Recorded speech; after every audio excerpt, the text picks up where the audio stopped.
Prophet. And whose blood are you shedding? The grandson of the Holy Prophet. I would have ended here again, I would say. But no, this is not the end. After the death of Imam Hussain alayhi salam, after the killing of Imam Hussain alayhi salam, they burned the tents and took out all the women as captives. Did not allow them to practice hijab. They took off with the javelins the long chadors of the abaya they were wearing, and said, you are not allowed to practice hijab because you are sisters, wives and daughters of Hussein, who was a traitor to Yazid. And they were brought to the court of Ubaidullah ibn Ziyad. They were taken to the different cities. But I would like to end here, but only with one sentence, to let you think and ponder what had happened truly after Karbala. If you travel from Karbala to Damascus, the path that these captives of Karbala had taken, you would find many graves of young children. Many graves. If that grave belongs to a son, a boy, then it says, we don't know the name, but this must have been the son of Hussein. And if it is a girl, it says the daughter of Hussein. Imam Hussein did not have so many sons and daughters. Then why so many children?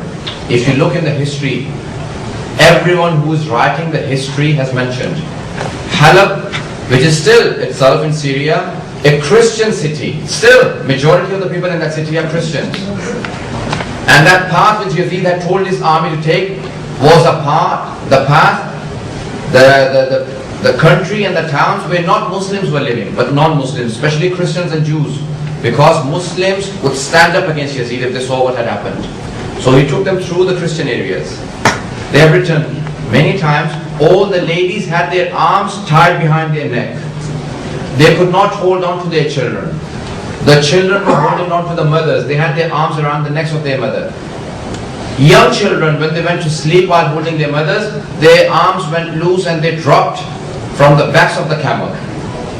I beg you to think, both sisters and brothers, at a time when a mother sees with her own eyes her young child drop from the back of the camel, and the camels that were coming from behind were stepping on that child and were killing it in front of the eyes of the mother. The mother screamed and cried and said, please stop for a moment, my child has dropped. My child has dropped, I cannot go any further. I cannot imagine how it would have been for the people in Karbala and the ladies who had lost their children in that incident. There were times when a child had been dropped, the mothers went, and that child went crying around asking for mother. When asked by the people what had happened, it said, I am amongst the people who were taken as captives after Karbala. I don't know where I belong and to which town I have lived. These are young children. Many of them didn't know what to say, and they died of hunger and thirst after they had been left behind. And once the daughter of Imam Hussain, who Tabari says was only 4, the famous Sunni writer, he says her age was 4, she also dropped. The famous miracle happened that the javelin that carried the head of Imam Hussain alayhi salam stuck in the ground and would not go further. He says at that point, the son of Imam Hussain was brought and asked, why does your father's head not move forward?